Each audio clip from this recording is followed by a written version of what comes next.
So landing is probably the #1 predictor of longevity. If we think about kids, they, launch off and land from stuff all the time. Now the ability to handle that landing, if we look back and look at that in slow motion, you'll see that that can't occur without the foot, the ankle, lower calf muscle, and knee over toes. So maybe a kid wouldn't be strong enough to spring back up. The strength is kind of the potency of a lifetime, but the ability to land would really relate to that youthfulness, and the mobility would relate. So if we look at it, at another example of landing, okay, so even that motion when it started to land, boom, you're getting into the foot, you're getting into this mobility. So these are things to think about in trainings, that training is not only strength, okay, mobility. Think about a baby. A baby would be the most mobile. By the time we die, we're the least mobile. The strength peaks somewhere in the middle,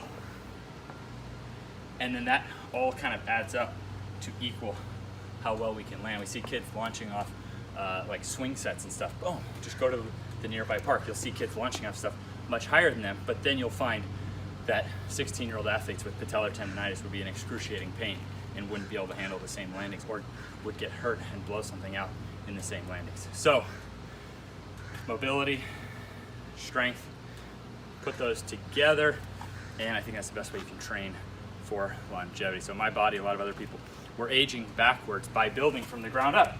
So we're building here, and we're building through the toes and the feet. So literally, just if all you looked at was those first few steps of knee ability 0, and all 8 steps as we come up don't require any equipment whatsoever. So I think the closer we get to the truth, the simpler it gets, and we can just put energy. Anytime you just do your session and you get better at what we just looked at in landing, you get better at any of that, you just changed your longevity. That's my theory. The closer we get to the truth, simpler it gets. So it's actually super simple to train for longevity, not super complex. And you might find out some athletic potential in the process.